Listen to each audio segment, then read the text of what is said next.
So it is October 11th, and this is my square foot garden.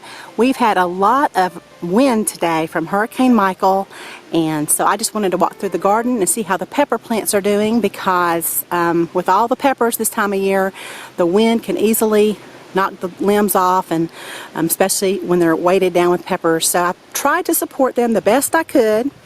And so right over here is an example of how I just try to tie up some of those limbs that are weighted down with peppers. Okay, so those are just some little bells that I actually grew those from seed, along with this one too. This is called a Spanish Mammoth pepper. These get really big. I get the seeds for this from rareseeds.com. They mature to a really bright, brilliant red, and they taste wonderful. So I've got about 3 or 4 of those on there. I've already been harvesting some of those, so that plant looks pretty good. In the middle here, I have, this is a little Hungarian pepper that has the most wonderful flavor, and I get the seeds for this at rareseeds.com as well, and it matures to a really bright, almost like a yellow or a gold. You can see one in here is almost maturing there. And then under this plant is the Carmen, which is a sweet Italian pepper. So I've been harvesting quite a few of those. This is the Thai basil, really pretty. It's doing so well over here. I just cannot believe how big this Thai basil plant has gotten. Isn't it just beautiful? And the bees are loving it, a lot of honeybees. So you gotta love that. This is growing in, it looks like, about 7 inches of soil. You know, my beds are 8 inches on the side. The square foot garden method suggests that you use 6 inches, which will work fine. But I just like to have that higher side. You know, sometimes my soil settles down to about 6 inches. Sometimes it's around 8 inches and completely full on the sides. But so I guess that's growing in about 7 inches there, maybe 6, because it looks like something's been digging around in there. And over here I just have some sugar snap peas. They don't look like they're going to do very well. Certainly not before we get our first hard freeze, which these sugar snap peas do not like. They can take a little bit of a freeze, but not a real hard freeze. My broccoli plants are getting devoured by the cabbage butterfly, and it's the little white butterfly. And so I've just been pulling off worms off of here. I could spray, but I hate to mix up a whole bottle when I only have 4 plants. So I don't know, this one's really taken a beating from the worms, but I do have 1 or 2 that have not been affected by the worms yet. So once it gets cold, I shouldn't have to worry too much about the cabbage butterfly. Alright, so over here I have my last tomatoes. I might go ahead and harvest those today. Those are the red beefsteaks. And you can see my plant is pretty much done. I think some have even fallen off the plant and died. So back in here is another pepper plant, really big, looking really nice. A lot of peppers on here. I forgot what this one's called. This was one I planted from seed. Usually by this time of year my tags have faded. I need to get some of those tags, which are good for plants that the name won't wash away on them. So I went, here it is. Let me see if I can make it out. Yeah, that's the Quadrado. So these are the nice bells that turn a bright red. I have another one of these in my other bed. I'll show you in just a minute. And then over here, another broccoli plant right back there, and a lot of celery. Celery is a cool season vegetable, so I'm looking forward to that. Celery is a vegetable you have to blanch it, which means I think you cover it up before you harvest it, so it kind of turns a light green. It's not real dark. It's not a real dark green.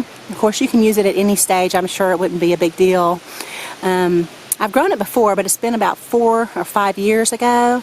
So I just wanted to see how it would do up here, and I'll let you know how it does. Spinach, dill, cilantro, carrots. I've just thrown a lot of different seeds out here, and my rain gauge is completely full. I don't remember the last time I emptied it though, so we've been getting plenty of rain. That's not been a problem lately. And then over here is a pickling cucumber plant that I tried for the first time this year. I think it's called Parisian, and it's from Park Seed. Like I said, it's a pickling cucumber, and I've been getting about 2 off of this plant every day.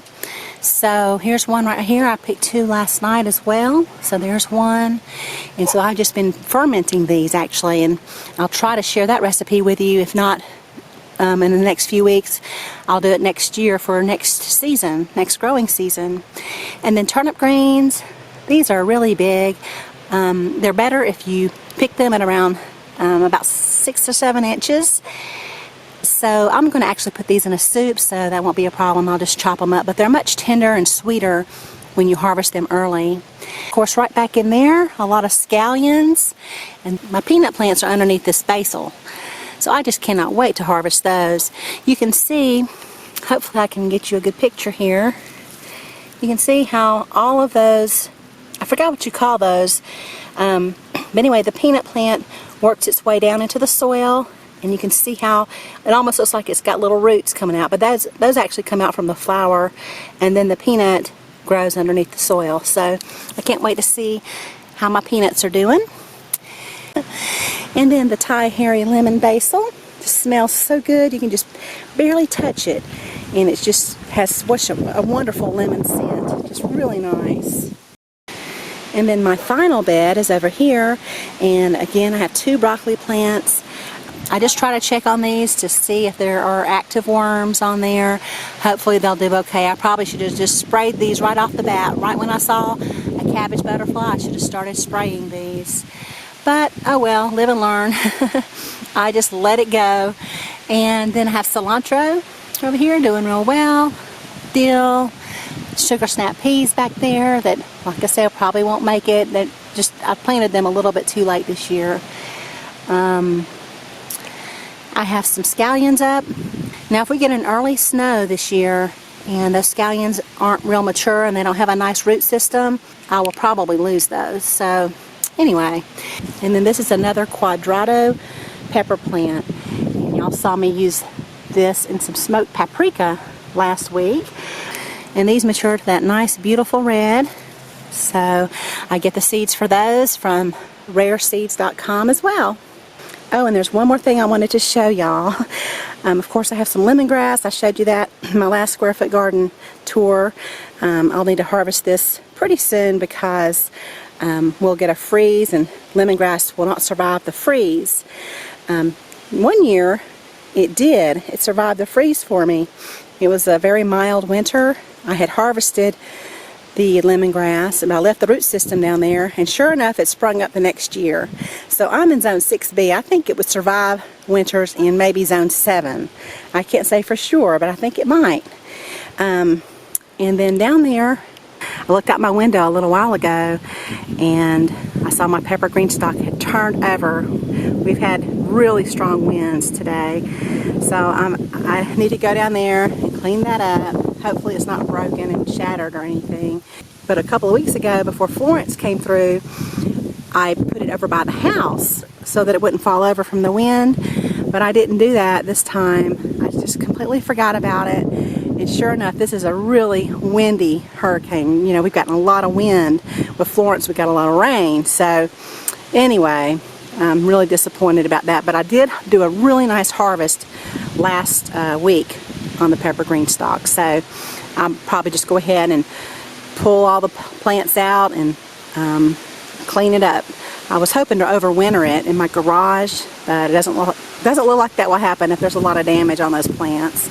And then right next to it, you can kind of see the yellow there. Those are my IR lemons. They have been just wonderful. I have just been enjoying them so much. They're ripening up and just beautiful. So there's what's going on in the garden. And if you have any questions, please leave them down below the video, and I'll be more than happy to try to help you. Thanks for watching.